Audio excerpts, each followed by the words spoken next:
ብርቅርቅታ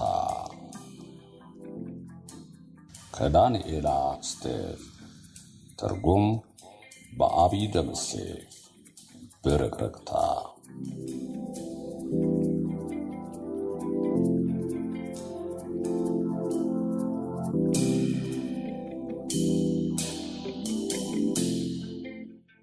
እህትማማቾቹን ጨክኖ ያለያየው ስጋን ከስጋ ያቆራረጠው ፓተርሰን ሂላሪን በስልክ አግኝቶ ሊያነጋግራት ብዙ ጊዜ ሞክሮ ነበረም። ሂላሪ ግን ከእርሱ ጋር ለመነጋገር አንድም ፈቃደኛ ሆና ወደ መነጋገሪያው አልቀረበችም። ሁሎም ባደረ መጠን ፓተርሰን ስልክ መደወሉንም ከናካቴው ተወው።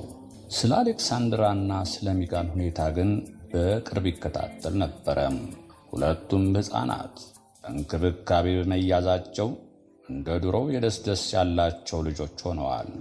የአሌክሳንድራ የጉዲፈቻ አባትና እናት የሆኑት ጎርሃምና ማርጋሪት ሀብታሞች በመሆናቸው እንደ ብርቅ ለሚያዩት አዲሷ ልጃቸው የግል መምህር ቀጥረውላት ነበረም። ዴቪድና ሬቤካም ሚጋንን ከነፍሳቸው አስበልጠው ይወዷት ነበረም።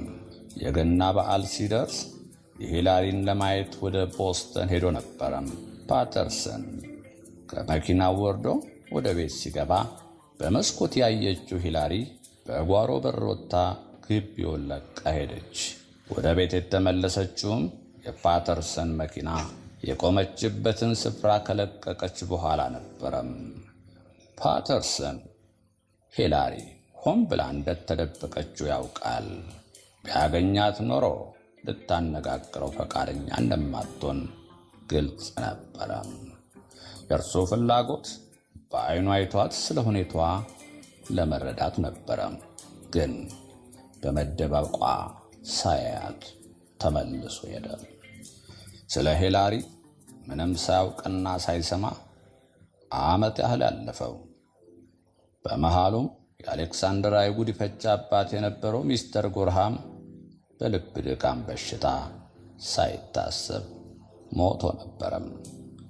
ወደ ዓመቱ መጨረሻ ላይ ዴቪድና ሬቤካ የተሻለ ሥራ ስላገኙ ከኒውዮርክ ለቀው ወደ ካሊፎርኒያ ሚጋንን ይዘዋት ሄዱ። የጎርሃምን ባለቤት ማርጋሪትን ለመጨረሻ ጊዜ ያያት በባሏ የቀብር ስነ ስርዓት ላይ ነበረም። የሥራው ውጥረት ስለነበረበት ሂላሪን ያስታወሳት የሚቀጥለው የገና በዓል በደረሰ ወቅት ነበረም።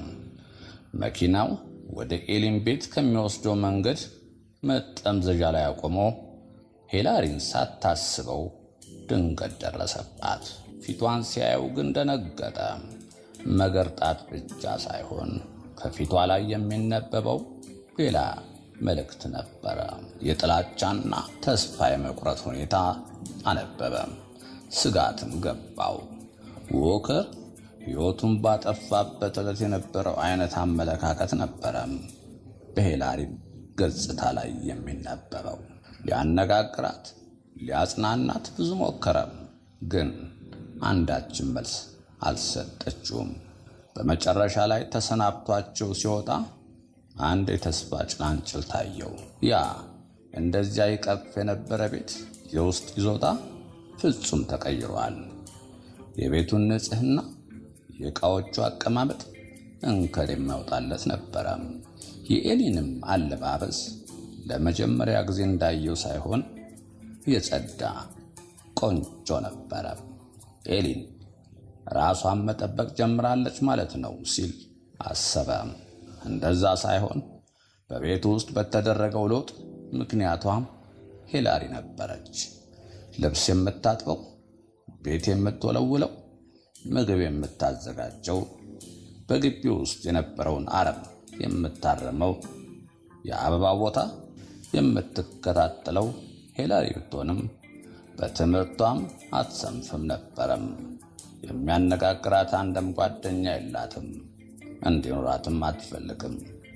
የኔ የምትለው ቤት ቢኖራት ኑሮ ግን ሂላሪ ብቸኛ ባልሆነች ነበረ።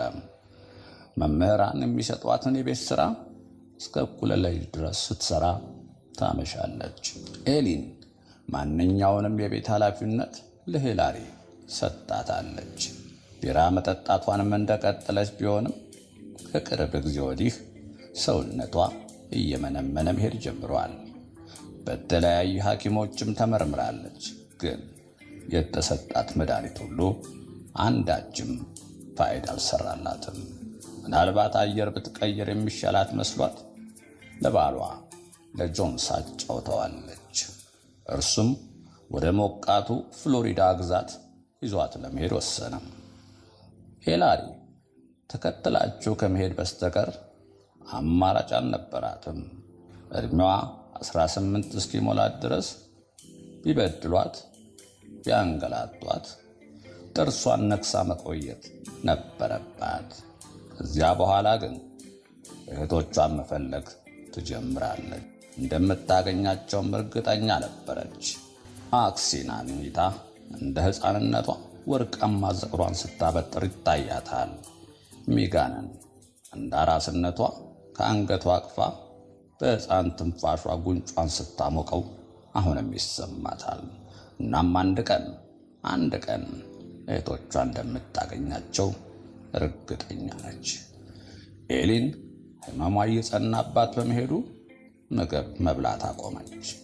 እንደ ልቧን መንቀሳቀስ አቃታት። ጆንስ በፍሎሪዳ ግዛት ውስጥ ጃክሰንቪል ወደምትባል ከተማ ወሰዳት።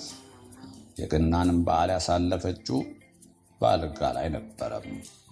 ኤሊን ወደ ሞት እየተቃረበች ለመሆኑ ግልጽ ቢሆንም ባሏ ጆንስ ግን እስከዚያም ምንም ጭንቀት አልገባውም።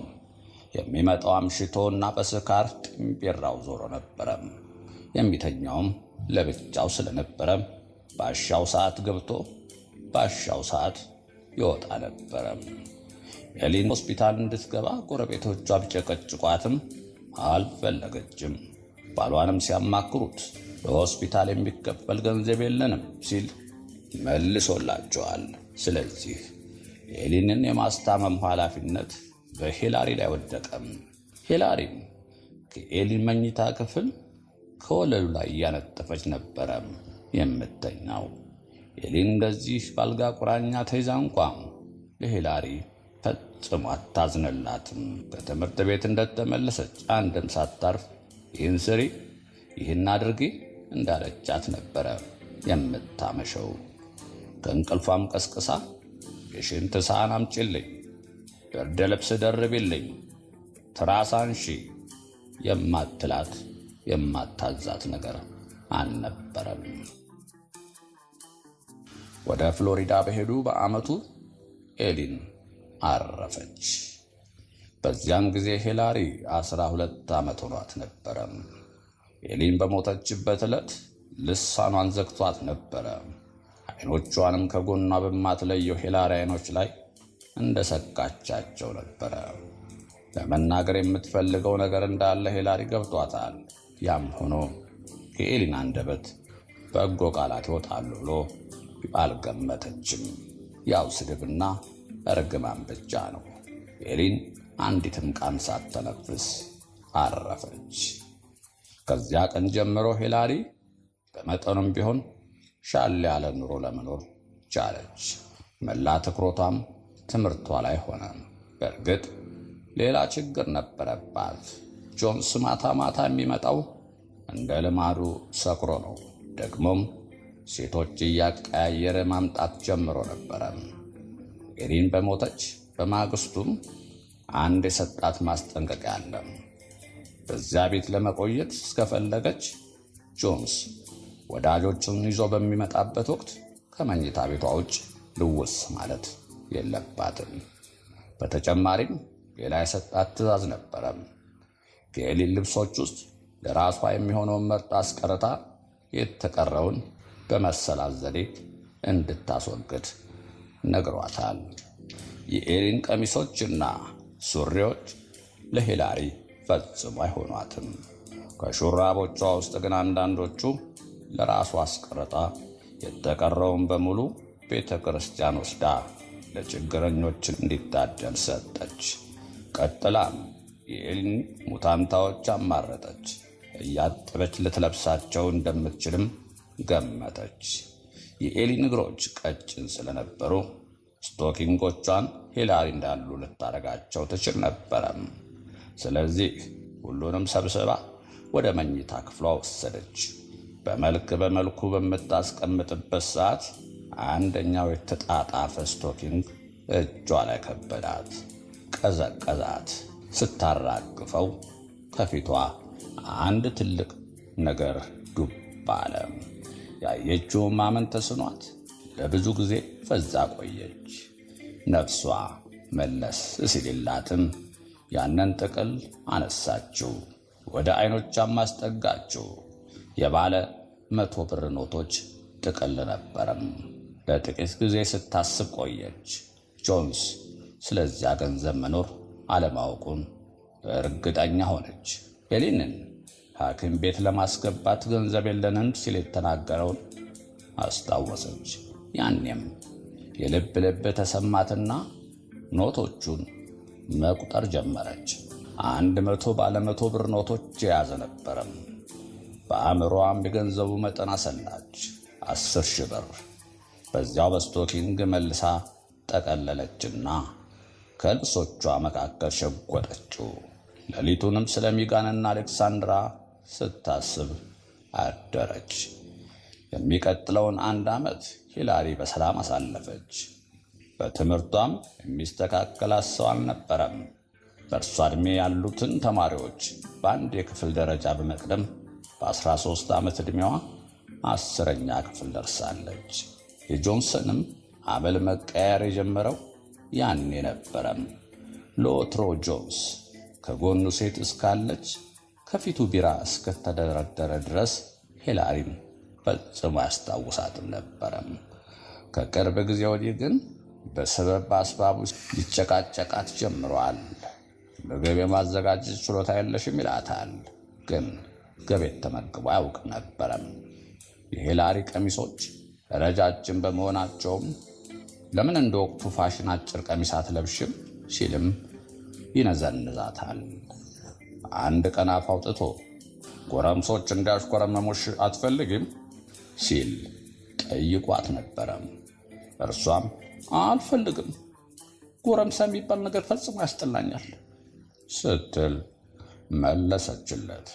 ለምን ሄሊ ለምን ሲል ስሟን አቆላምጦ ጠየቃት። ሳያቸው ደስ ስለማይሉኝ ነዋ፣ ያስጠሉኛል አለችው አይኖቿን ሰበር አርጋ። እንደኔስ አይነቱ ሰው ለምሳሌ እኔ ደስ አልልሽም ማለት ነው አላት ቢራውን ወደ አፉ እያስጠጋ። ጆንስ በዚያን ጊዜ ዕድሜው 45 ዓመት ነበረም። ሂላሪ የመሰላት መልስ መስጠት እንደማትችል ታውቀዋለች። ስለዚህ ዝም እንዳለች ወደ ምግብ ማዘጋጃው ክፍል በስሎ የቆረጠችውን ስጋ በመጥበስ ላይ እንዳለች ጆንስ ሌላ ቢራ ከፍቶ በእጁ እንደያዘ ወደ ምግብ ማዘጋጃው ክፍል መጥቶ ከበሩ ላይ ቆመና ለጥቂት ጊዜ ዝም ብሎ ሲያት ቆየም። ሂላሪ ማስተያየቱ አላማራትም ነበረም። ለራት ምንድን ነው ያለሽ አላት አይኖቹን ከላይዋ ላይ ሳይነቀል። የስጋ ጥብስ አለችው ሂላሪ። በጣም ጥሩ ነው አለና ወደ እግሮቿ አየት አደረገም። የባቶቿ ቅርጽ የተዋጣለት ነበረም። ከፍ አለናም እንዘርት የመሰለውን ሽንጧን፣ ፍርጥም ያሉትን ጡቶቿን ተመለከተም።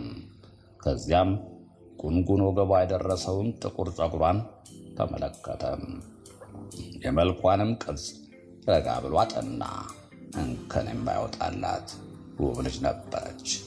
የሐዘንና የጭንቀት ጊዜ በማሳለፏ ግን ዕድሜዋ የገፋ ይመስል ነበረም።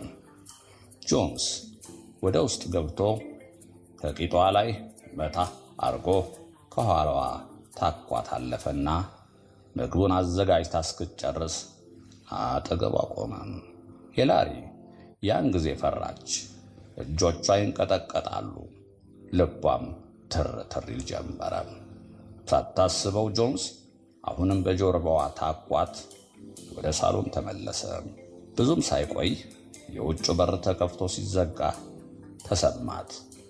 ያም ለሂላሪ ታላቅ እፎይታ ነበረ። ሂላሪ የተዘጋጀውን ምግብ ቀምስ ሳታደርገው በሳህን ላይ እንዳለ ከማቀዝቀዣ ውስጥ አኑራ መኝታ ክፍሏ ሄደች።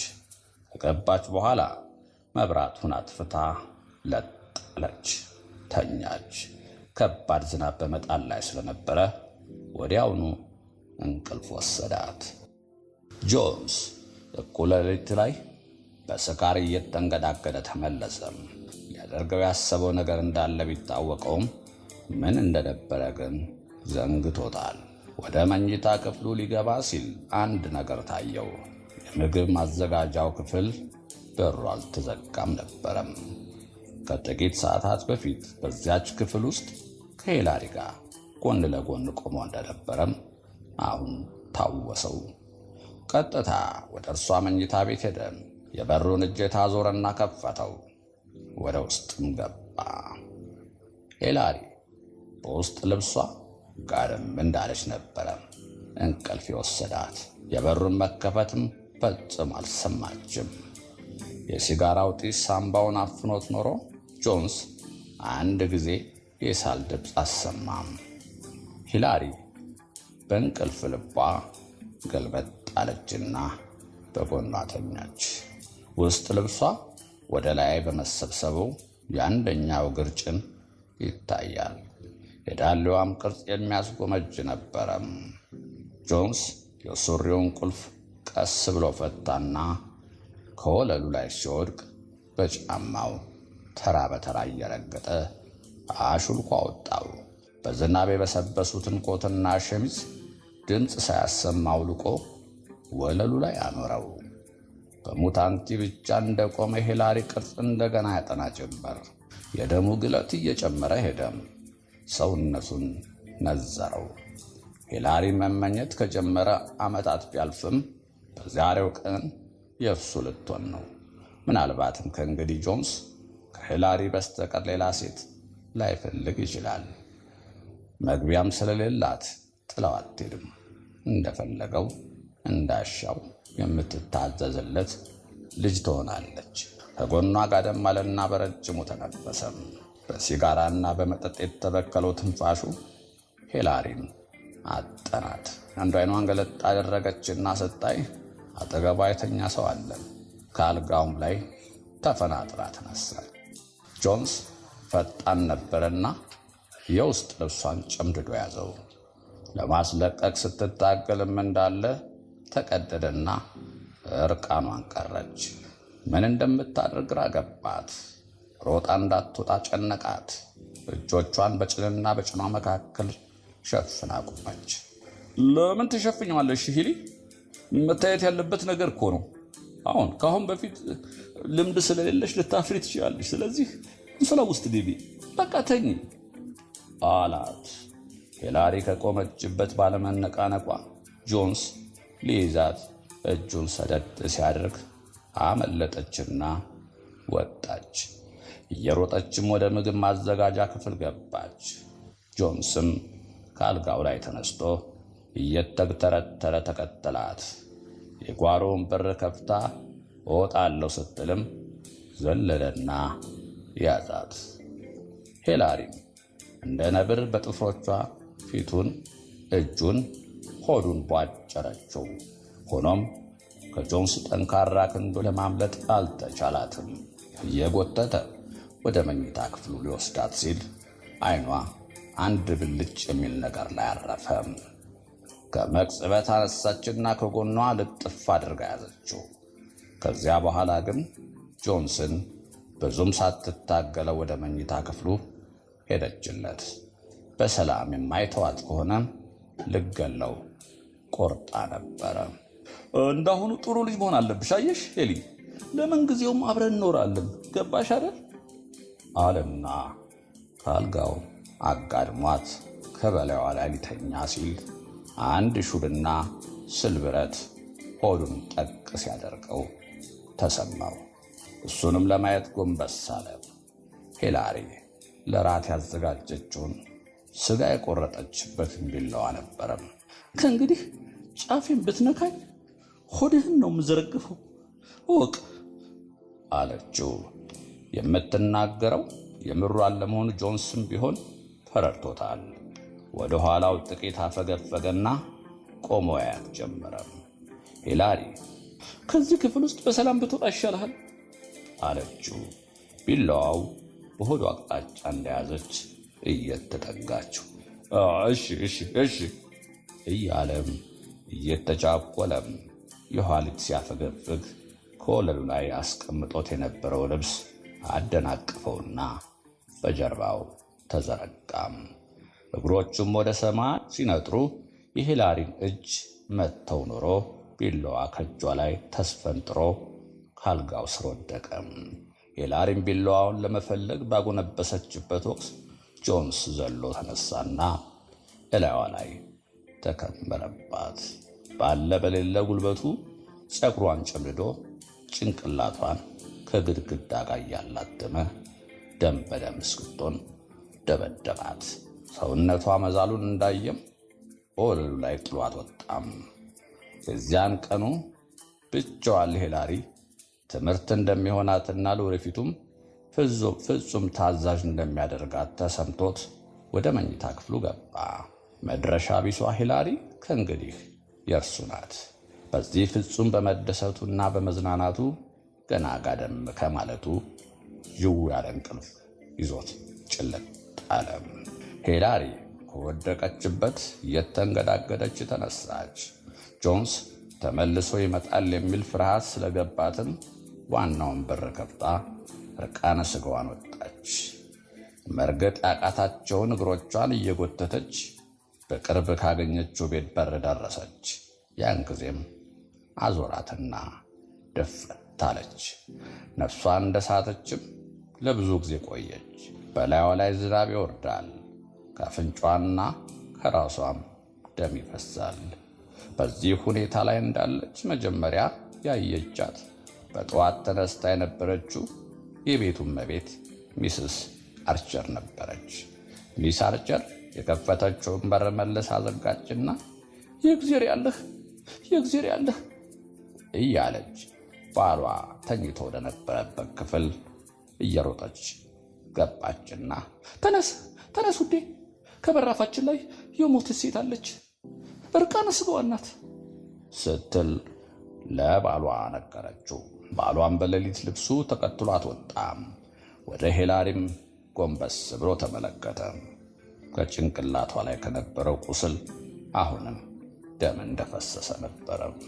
ኢየሱስ ክርስቶስ አለ ሚስተር አራቸር ራሱን በሁለት እጆቹ እንደያዘ።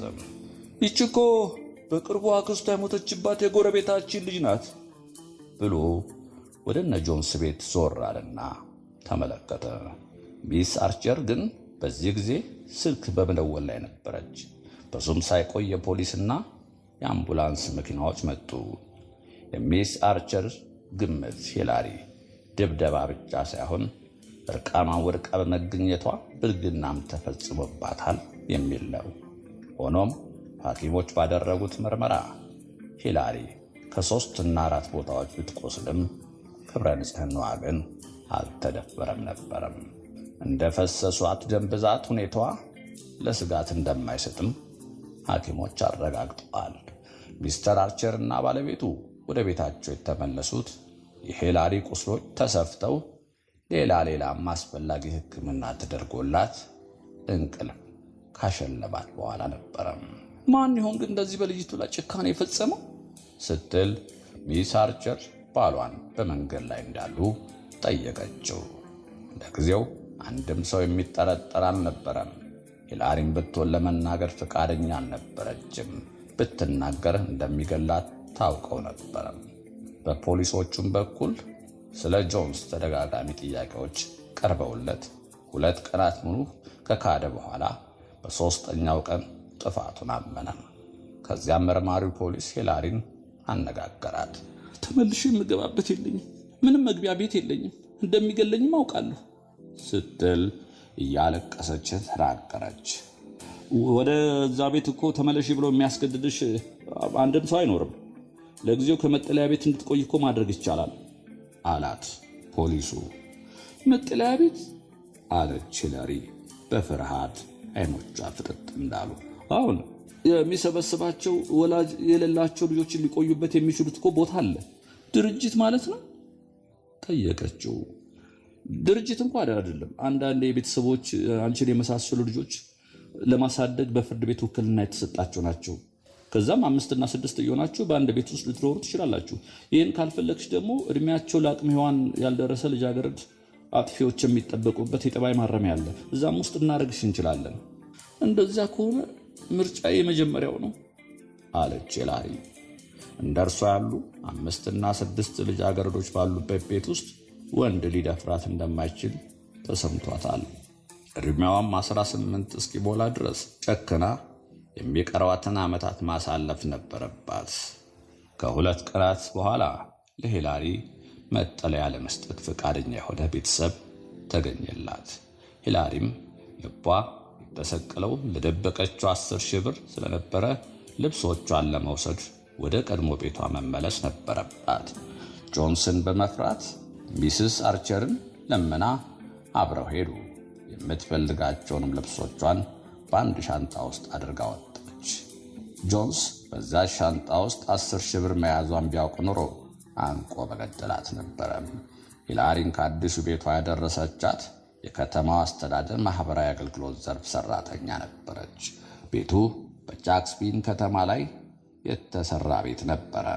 ከመኪናም እንደወረዱ ሂላሪን አንድ ነገር ትዝ አላትና መልኳ ልውጥ አለ። ከፊት ለፊቷ የምታየው ቤትና የቦስተኑ የነአሚን ቤት ተመሳሳይ ነበረ። ግድግዳው የተቀራረፈ፣ ጣሪያው ያረጀ፣ የመስኮቶቹ ፀሐይ መከላከያዎች የተሰባበሩ ቤት ነበረ። ወደዛ ቤት መግባት ቢቀፋትም ተመልሳ የምትሄድበት አማራጭ ስለሌላት የማህበራዊ ጉዳይ ሰራተኛዋን ተከተለቻት። በሩም እንደተንኳኳ አንዲት መካከለኛ ሴት ከፈተች። ሞቅ ባለ ፈገግታም ተቀበለቻቸው።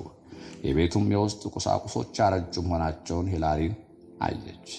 ከዚያ ሌላ ግን 6 ያህል ወንድ ልጆች ጎን ለጎን ተቀምጠው በመመገብ ላይ ነበሩ።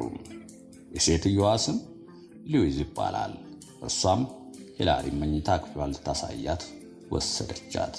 በክፍሉ ውስጥ 3 ልጃገረዶች በመንገደኛ አልጋዎች ላይ ተቀምጠው በሳህን የተሰጣቸው ምግብ እየበሉ ነበረ። ሉዊዝ እንደገባች ከመቀመጫቸው ብድግ ብለው በአክብሮት ተቀበሏት። እርሷም ሂላሪን አስተዋውቃት ተመለሰች። ለሂላሪም ምሳ መጥቶላት እንደ ነገሩ በመመገብ ላይ እንዳለች ነበረ ልጃገረዶቹ ሂላሪን ሊያነጋግሯት የጀመሩት። በቅድሚያ ማይዳ የተባለችው ጥቁር ልጃገረድ ሂላሪ የሚባል ስም ገና ዛሬ መስማቴ ነው፣ ምን ማለት ነው ግን ትርጉሙ ስትል ጠየቀቻት። ማይዳ ረጅም ቀጭን ልጃገረድ ነበረች። በዛ ቤት ውስጥ መኖር ከጀመረች 9 ወራት አልፏታል። ትክክለኛ ትርጉሙን ባላውቀውም ሂላሪየስ ከሚለው ቃል የመጣ ይመስለኛል ስትል ሂላሪ መለሰች። ሂላሪየስ ለሚደነቅ፣ ለሚያስደስት፣ ለሚያስቅ ነገር የሚሰጥ ስም ነው እና እዚህ ቤት ውስጥ ለመኖር የዳረጉሽ ወላጆችሽ ይህን የመሰለ ስም ስላወጡልሽ በጣም ተሳስተዋል አለቻት ማይዳ። የማይዳ አገላለጽ ትክክል ነበረ። ሂላሪም ሌላ መልስ አልነበራትም። ከየትኛው ግዛት ነው የመጣሽው ስትል ሌላዋ ልጃገረድ ጠየቀቻት። ከኒውዮርክ፣ ቦስተን፣ በፍሎሪዳም ውስጥ 2 ዓመት ኖሬያለሁ። ግን ወደዚህ ለምን መጣሽ? አባትና እናትሽ እስር ቤት ገብተውብሽ ነው አለቻት ማይዳ። የአውራ ጣቷን ጥፍር በጥርሷ ትነክስ ጀመረም። የእርሷ ወላጆች ታስረውባት ነበረ። እናቷ በሴተኛ ዳሪነት፣ በስርቆት አባቷ ደግሞ በድብደባ ወንጀል። አይ ወላጆቼ በመሞታቸው ነው አለች ሂላሪ። ወንድምና እህት የሉሽም? ሂላሪ እህቶች አሉኝ ለማለት ቃቷት ነበረ። ግን አለይ ብትል ባትልስ በዚያን ወቅት ምንስ ትርጉም ሊኖረው? ስለዚህ ዝም እንዳለች ራሷን አወዛወዘች። ማይዳ ለሂላሪ ሳታዝንላት አልቀረችም። ስለዚህም ነው አይዞሽ ሁሉንም ነገር እየለመድሽው ትሄጃለሽ፣ ሉዊዝ ግን አረመኔ እንጂ ሰው እንዳትመስልሽ አለቻት። ሂላሪ ገና ከመኪና እንደወረደች ችግር ሊገጥማት እንደሚችል ታውቋታል። ግን ምን ታርግ? ወዴትስ ትግባ? ለመሆኑ ግን ምን ስራ ነው የምታሰራችው? ስትል ሂላሪ ጠየቀች። ኧረ ተይ፣ ማረፍ የሚባል ነገር የለም። የተገኘውን ስራ ነው የምታሰራን። ልብስ ማጠብ፣ ሕፃናት ልጆቹን መጠበቅ፣ የአትክልት መደብ መቆፈር፣ አረም ማረም፣ ሁሉንም አለች ሂላሪ። እንግዲያውስ ከዚህ የጠባይ ማረሚያ ተቋም ይሻል ነበረ አለች ሂላሪ እንደ መጸጸት እየቃጣ።